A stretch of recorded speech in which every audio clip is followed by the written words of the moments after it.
सभी मित्रों को राम राम। स्वागत सभी का राजस्थान यूट्यूब चैनल पर।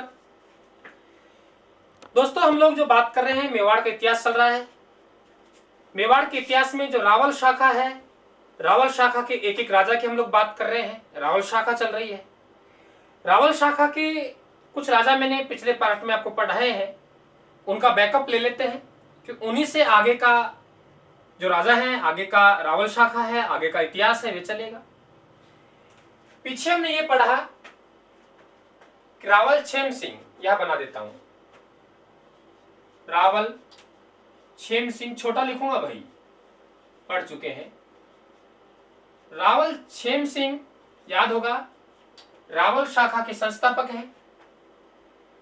इसके बाद हमने ये पढ़ा कि इनके दो पुत्र हैं। एक पुत्र का नाम है सामंत सिंह, रावल लगेगा क्योंकि रावल शाखा के हैं।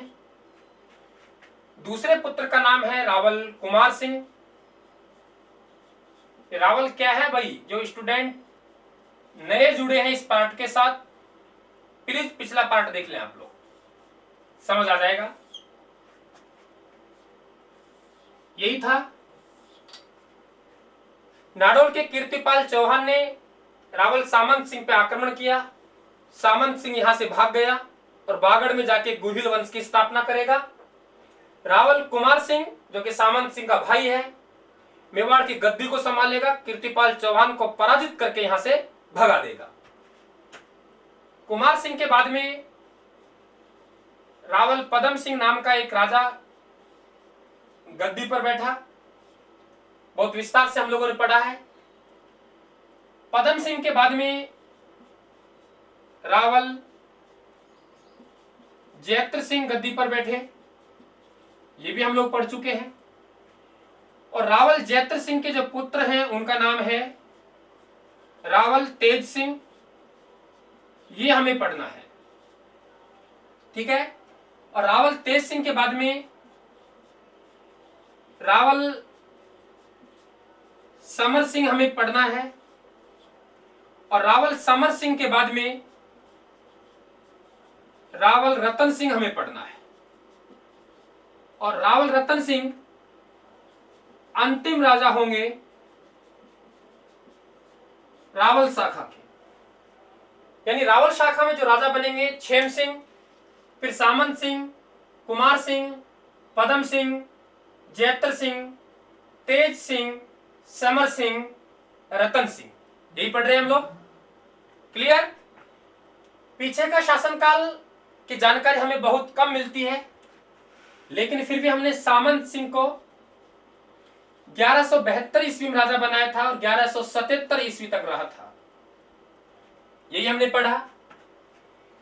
जैत्र सिंह का शासनकाल हमने देखा 1213 से 53 तक। तेज सिंह का 1253 से 73 तक याद करवा दूंगा। समर सिंह का 1273 से 1302 और रतन सिंह का 1302 से 1303। ये हमारा बैकअप था। बैकअप ले लिया, अच्छा समझ में आएगा भाई। छेम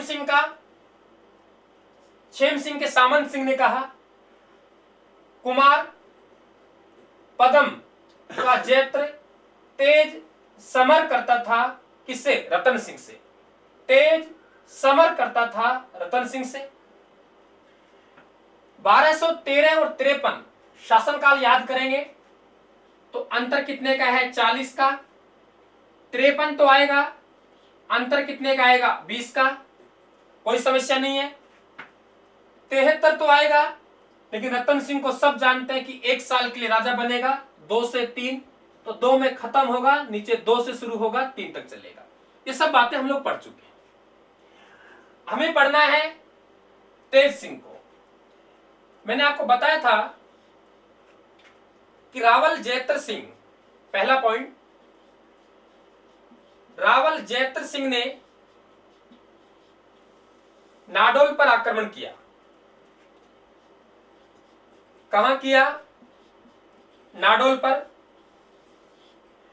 नाडोल के राजा उदय सिंह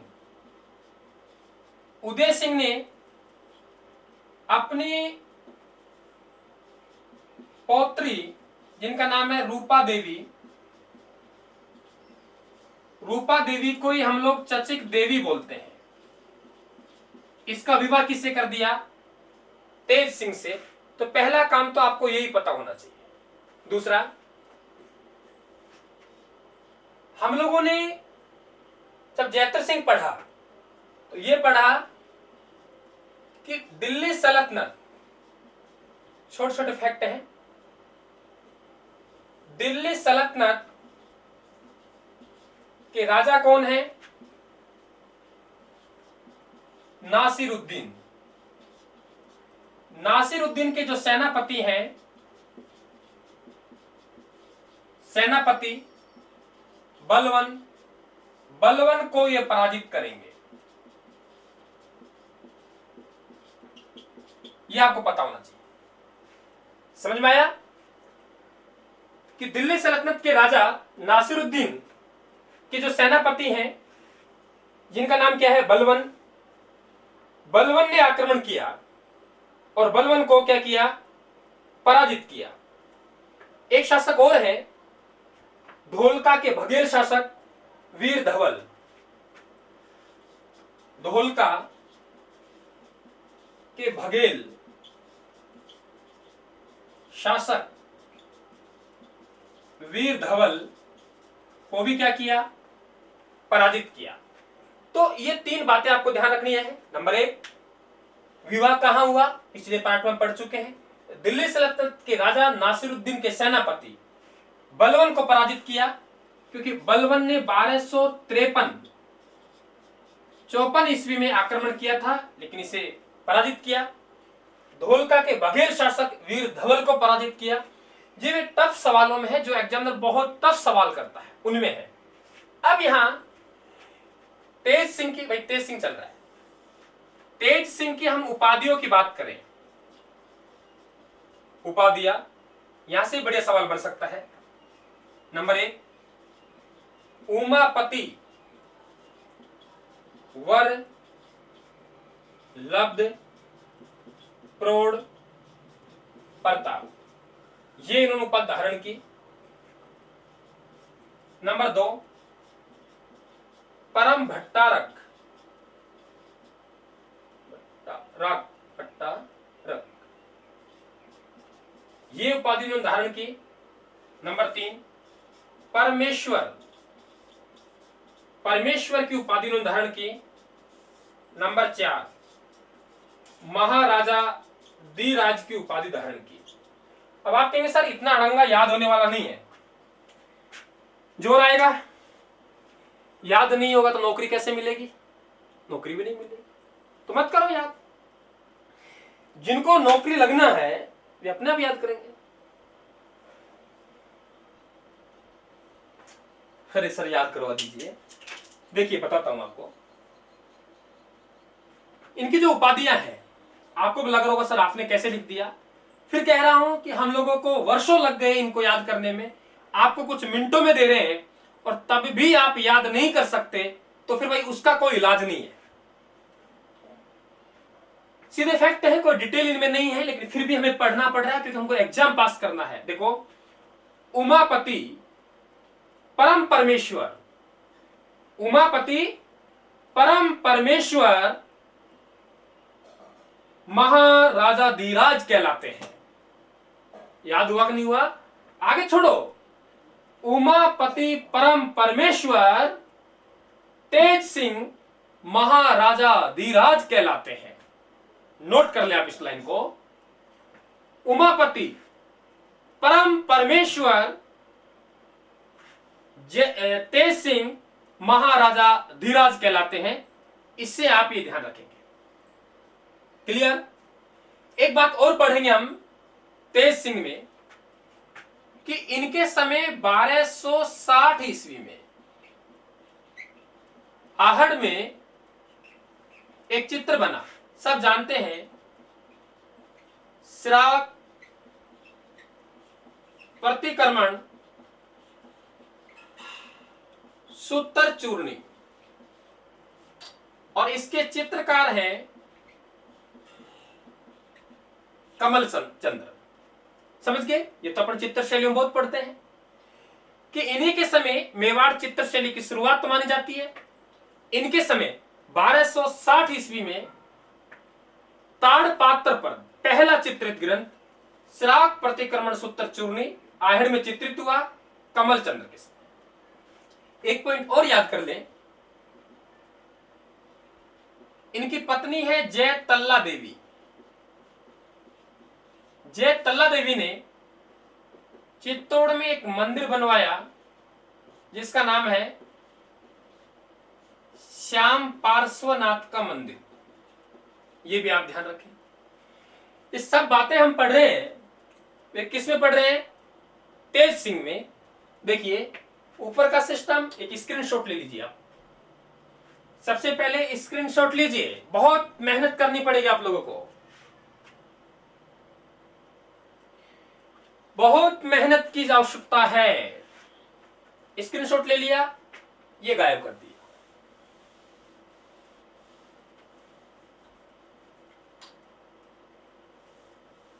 ये अब एकदम क्लियर। हम किसको पढ़ रहे हैं? तेज सिंह को। फिर से रिपीट कर रहा हूं, बार बार रिपीट कर रहा हूं, ताकि स्टूडेंट के एक एक बात क्लियर हो जाए और उसे यही क्लियर कर ले। 90% मैं आपको यही याद करवा दूंगा और उसके बाद कोई भी किताब जाके पढ़ लेना, आपको कहीं अड़चन नहीं आएगी। फिर से रिपीट कर रहा हूं, तेज सिंह के पिता जैतर सिंह ने नाडोल के उदय सिंह पर आक्रमण किया, लेकिन नाडोल के उदय सिंह ने अपनी पौत्री रूपा देवी या चचिक देवी का विवाह जैतर सिंह के पुत्र तेज सिंह से करके उस विवाद को समाप्त किया। तेज सिंह के समय दिल्ली सल्तनत के राजा नासिरुद्दीन के सेनापति बलवन ने मेवाड़ पर आक्रमण किया 1253-54 ईस्वी में, लेकिन इसने पराजित किया। धोलका के भगेल शासक वीर धवल को भी इन्होंने पराजित किया।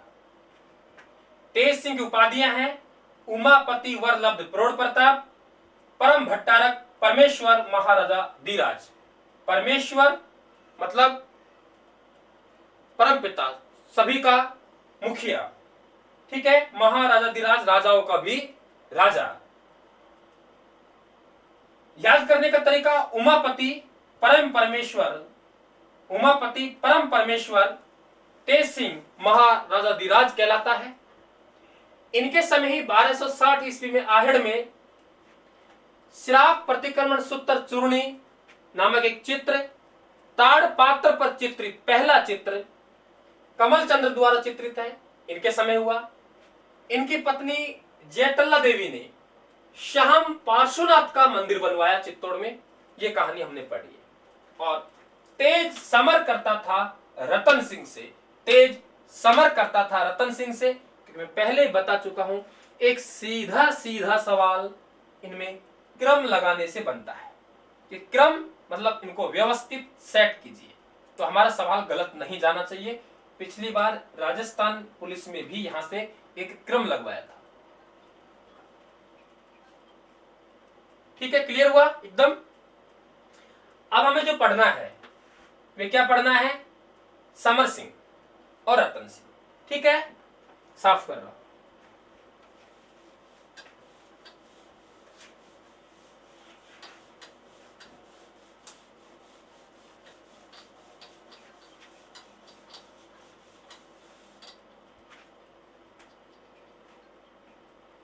हाँ हाँ हाँ हाँ हाँ। मैं यार वीडियो बना रहा हूं, बाद बात करूं।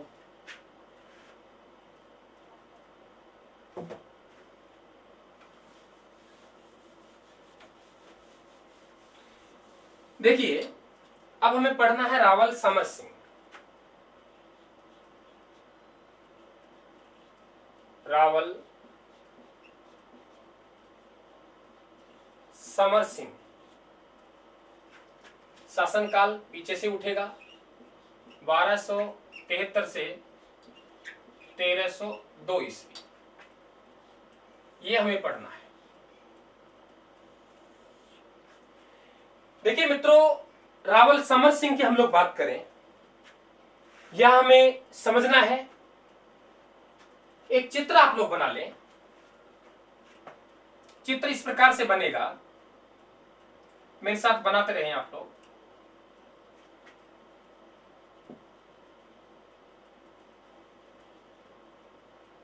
अच्छा सवाल यहां से फंस सकता है।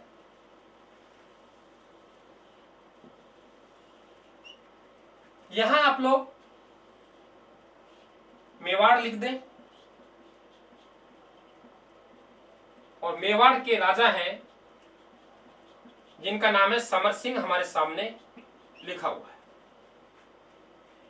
यहां आप जालोर लिखें,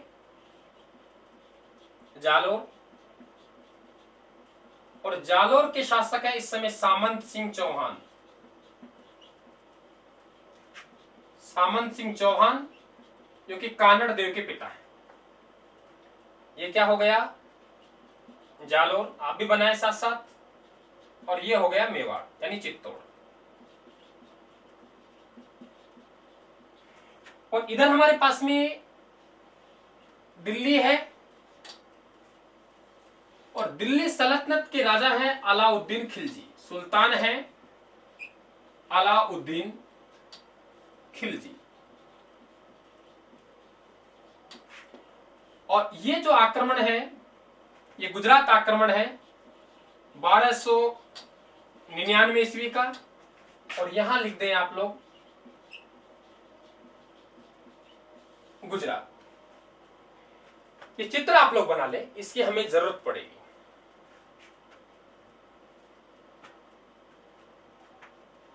एक पुस्तक और लिख लें यहां,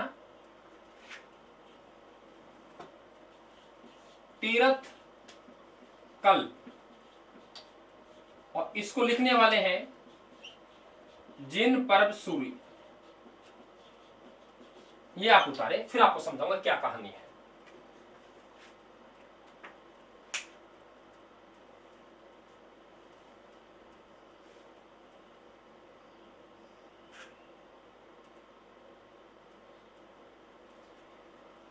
इस कहानी को समझे आप लोग, क्या है ये कहानी आपकी 3 जगह आपको काम देगी। कहां काम देगी? एक तो यहीं पे काम देगी, दूसरा तब हम अलाउद्दीन खिलजी का अटैक पढ़ेंगे चित्तौड़ वाला 1303 वाला, तब ये कहानी काम देगी। जालोर के हम कानड़ देव पढ़ेंगे तो ये कहानी काम देगी। इस कहानी को थोड़ा समझे आप लोग।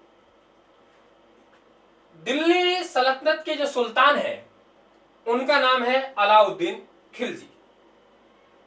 मैं बात कर रहा हूं 1299 ईस्वी के समय। जालोर के जो राजा हैं उनका नाम है सामंत सिंह चौहान, जो कि कानड़ देव के पिता हैं, और चित्तौड़ यानी मेवाड़ के राजा हैं समर सिंह। ठीक है। दिल्ली सल्तनत के राजा अलाउद्दीन खिलजी आक्रमण करना चाहते हैं गुजरात के सोमनाथ के मंदिर पर, और अपने सेनापतियों के नेतृत्व में 1299 ईस्वी में एक सेना भेजते हैं। यह सेना सीधी जालोर होती हुई गुजरात पर आक्रमण करना चाहती है, लेकिन जालोर के शासक सामंत सिंह इस सेना को अपने राज्य से गुजरने की अनुमति नहीं देता है। तो इस सेना ने अपना रास्ता बदल दिया। रास्ता बदल के कहां गई? मेवाड़ यानी चित्तौड़ के राजा के पास। चित्तौड़ के राजा ने भी इस सेना को अपने राज्य से जाने की अनुमति नहीं दी। तो हमें यह उल्लेख मिलता है, ये जो तीर्थ कल्प पुस्तक है, इस तीर्थ कल्प पुस्तक की रचनाकार है जिन परब सूरी। इसमें हमें यह जानकारी मिलती है कि समर सिंह ने अलाउद्दीन खिलजी की जो सेना है उस सेना से दंड लिया, और दंड लेकर उस सेना को चित्तौड़ से गुजरने दिया, और उस चित्तौड़ से गुजरने के बाद उस सेना ने गुजरात पर आक्रमण किया और इसी आक्रमण का बदला लेने के लिए आगे चलकर अलाउद्दीन खिलजी चित्तौड़ पर आक्रमण करेगा। और भी कारण है लेकिन वहां बात करेंगे। फिर समझ लें, अलाउद्दीन खिलजी ने 1299 ईस्वी में गुजरात पर आक्रमण किया। पहले सेना सामंत सिंह के जालोर से जाना चाहती थी, नहीं जाने दिया। इस सेना ने वापस रुख बदला, चित्तौड़ होकर गुजरात पर आक्रमण करेगी। उस समय चित्तौड़ के राजा रतन सिंह नहीं है, समर सिंह है। समर सिंह ने इस सेना से टैक्स लिया, दंड लिया, जुर्माना लिया। यह उल्लेख तीर्थ कला पुस्तक में है। और फिर इस सेना को जाने दिया। अलाउद्दीन खिलजी ने अपने आप को अपमानित महसूस किया और इस अपमान का बदला लेने के लिए आगे चल के चित्तौड़ पर आक्रमण किया जाएगा। रतन सिंह के समय अन्य कारण भी रहेंगे, वहां बात करेंगे। तो ये पिक्चर क्लियर आई कि नहीं आई? तो ये तीर्थ कला पुस्तक है जिन पर सूरी, उसके अकॉर्डिंग मैंने आपको बताया। तो ये बात आपको आनी चाहिए, ठीक है। मेरे हिसाब से कोई समस्या नहीं है। स्क्रीनशॉट ले लिया होगा और मेरे साथ आपने बना भी लिया होगा। अब ये समर सिंह है, समर सिंह की 3 उपाधियां ये भी आपको ध्यान रखनी पड़ेगी। नंबर 1, आबू शिलालेख के अनुसार, आबू शिलालेख के अनुसार इसमें मिलता है तुर्कों से गुजरात का उद्धारक, ये उपाधि इनको मिलती है। किसमें? आबू शिलालेख में। दूसरे हम लोग बात करें कुंभलगढ़ प्रशस्ति, कुंभलगढ़ प्रशस्ति। और तीसरी हम बात करेंगे चिरवा लेख। कौन सा? चिरवा लेख। कुंभलगढ़ प्रशस्ति की हम लोग बात करें तो कुंभलगढ़ प्रशस्ति में इन्हें शत्रुओं की शक्ति का, शत्रुओं की शक्ति का अपहर्ता कहा गया है। समझ गए? और हम बात करें चिरवा लेख में तो इन्हें प्रजा हितवर्धक कहा गया है। प्रजा हित वर्धक कहा गया है या सधर्म मर्मज्ञ कहा गया है। अब आप कहेंगे सर ये जानकारी कहां से मिल रही है, इतना आप कहां से पढ़ा रहे हैं? दोस्तों, जो रायथान किताब है राजस्थान का इतिहास, जो एस जोरवाल पब्लिकेशन से प्रिंट होती है और मेरे द्वारा इसका लेखन किया गया है, सेम इसी किताब को यहां पढ़ा रहा हूं, रायथान पुस्तक को ही यहां पढ़ा रहा हूं। यानी 3 उपाधियां हमें यहां देखने को मिल रही हैं। और आप में सर इतना कैसे पढ़ेंगे? तो नौकरी लगना होगा, अपने आप पढ़ेंगे। आप नहीं पढ़ेगा तो आपका कोई भाई बहन पढ़ेगा, कोई तो पढ़ेगा माई का लाल, तो उसकी चिंता हमें नहीं है। जिसको नौकरी लगना है वे पढ़ेगा। यानी आबू शिलालेख में तुर्कों से गुजरात का उद्धारक इन्हें कहा गया है। कुंभलगढ़ प्रशस्ति में शत्रुओं की शक्ति का अपहर्ता इसे कहा गया है। अपहर्ता का मतलब है अपहरण करने वाला, ठीक है। चिरवा लेख में प्रजा हितवर्धक या सधर्म मर्मज्ञ इन्हें कहा गया है। और दोस्तों, ऐसे सवाल पिछले एग्जाम में पूछे गए हैं, पिछले एग्जाम में सवाल आए, विशेषकर राजस्थान पुलिस जैसे एग्जामों में। इसलिए हमें इतना पढ़ना ही पड़ेगा, हमें कोई इसका इलाज ही नहीं है, शॉर्टकट ही नहीं, पढ़ना ही पड़ेगा भाई, ठीक है। रावल समर सिंह में क्योंकि इनकी यहां बड़ी स्टोरी नहीं बनेगी, जैसे ही रतन सिंह आएगा बड़ी स्टोरी बनना शुरू हो जाएगी। एक वीर कन्या विद्युलता, हमें यह तो पता नहीं है कि वीर कन्या जो विद्युलता है उसका क्या संबंध रहा है इनसे, लेकिन इतना पता है कि वीर कन्या कोई विद्युलता बताई गई है, उनका संबंध समर सिंह से बताया गया है, इसका क्या रोल है इतनी बड़ी हमको जानकारी नहीं मिलती है, ये आपको पता होना चाहिए। और सबसे बड़ी बात इनका दरबार, कि इनके दरबार में कौन कौन रहते थे, इनके दरबार में कौन कौन रहते थे उसकी हमें जानकारी होनी चाहिए। नंबर 1 निम्बा, ये इनके दरबार में रहते। नंबर 2 की हम बात करें कर्णा, ये इनके दरबार में रहते थे। आगे हम बात करें सोहड़ा, ये दरबार में रहते थे। आगे हम बात करें रतन पर्व सूरी, ये इनके दरबार में रहते थे। आगे हम बात करें शुभ चंद्र, ये इनके दरबार में रहते थे। आगे बात करें भाव शंकर, ये इनके दरबार में रहते थे। आगे बात करें वेद शर्मा, ये इनके दरबार में रहते थे। आगे बात करें हम लोग करम सिंह, ये इनके दरबार में रहते थे। बाकी सर ये क्या पंगा कर रखा है भाई, सीधा पूछेगा शुभ चंद्र और भाव शंकर जैसे विद्वान मेवाड़ के किस राजा के दरबार में रहते थे, हम फंस जाएंगे, हम फंस जाएंगे। इसलिए बराबर ध्यान होना चाहिए। आपकी सर याद तो मैं हूं ना, क्या समस्या है? देखिए निम्बा, कर्णा और सोहड़ा, निम्बा, कर्णा और सोहड़ा रतन के शुभ भाव वेद से मिलेंगे, वेद में मिलेंगे किससे? कर्मों से। यानी रतन के शुभ भाव किस में मिलेंगे? वेद में। और किससे मिलेंगे? कर्मों से। ठीक है, कौन कह रहा है? निम्बा का कर्णा और सोहड़ा कह रहा है। कहां का? निम्बा का कर्णा और सोहड़ा कह रहा है कि रतन के शुभ भाव कहां मिलेंगे? वेद में। और किससे मिलेंगे? कर्मों से। फिर बोल रहा हूं, निम्बा एक जगह का नाम है, मतलब उदाहरण याद करने का फार्मूला। वहां के दो आदमी हैं, कर्णा और सोहड़ा। क्या कह रहे हैं? रतन के शुभ भाव वेद में मिलते हैं, किससे? कर्मों से। यह आपको पूरा पता होना चाहिए। ठीक है, तो यहां हम लोग बात कर रहे हैं किसकी? समर सिंह की। समर सिंह, पूरी कहानी एकदम क्लियर, फिर से रिपीट कर दूं कि समर सिंह को आबू लेख में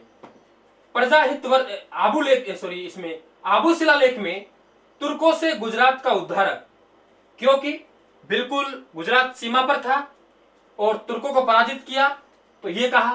कुंभलगढ़ प्रशस्ति में शत्रुओं की शक्ति का अपहर्ता, मतलब शत्रुओं की शक्ति है उसका अपहरण कर लिया करते थे। और चिरवा लेख जो उदयपुर का है, उसमें इन्हें प्रजाहितवर्धक कहा गया है, सधर्म मर्मज्ञ कहा गया है। इनके दरबार में निम्बा, कर्णा, सोहड़ा, रतन, शुभ चंद्र, भाव शंकर, वेद शर्मा, करम सिंह ऐसे विद्वान रहते थे। विद्युलता का संबंध इन्हीं से है। दिल्ली सल्तनत के सुल्तान अलाउद्दीन खिलजी ने 1299 ईस्वी में तब सोमनाथ के मंदिर पर आक्रमण किया, तो इनकी सेना मेवाड़ से होके गई। मेवाड़ के राजा समर सिंह ने इसे दंड लिया, और इस बात का उल्लेख तीर्थ कल्प नामक पुस्तक में है, जो कौन लिख रहे हैं? जिन पर्व शूरी। तो मित्रों, ये हमारा समर सिंह हो गया। रतन सिंह अपने आप में लंबा है, तो रतन सिंह का अपन अलग से पार्ट पढ़ेंगे। ठीक है, ये पार्ट यहीं तक। तो एक पार्ट और आएगा रावल शाखा का, जिसमें हम स्पेशल रावल रतन सिंह को पढ़ेंगे, और उसके बाद में कुछ बदलाव आएगा। बदलाव आने के बाद 1326 में आपकी जो राणा शाखा है, सिसोदिया वंश है, वे वहां से शुरू हो जाएगा। तो दोस्तों, कैसा समझ में आ रहा है आप लोगों को? कैसा लग रहा है हमारा प्रयास? मित्रों, लाइक करना, कमेंट बॉक्स में कमेंट करके जरूर बताना, उससे हमारा हौसला अफजाई होता है। वीडियो को शेयर करें आप लोग, और अपने मित्रों से आप खुद सब्सक्राइब करें। मित्रों, यही हौसला आप हमें दे सकते हैं। इस तरीके से हौसला देंगे, हम लोग आगे बढ़ेंगे। तो आप हमें हौसला दीजिए, हम आपको देंगे। ठीक है, तो कमेंट बॉक्स में कमेंट करके जरूर बताएं। फिर मिलेंगे कल रावल रतन सिंह को लेकर। तब तक के लिए आप सभी को नमस्कार। आपका बहुत बहुत धन्यवाद। राम राम साहब।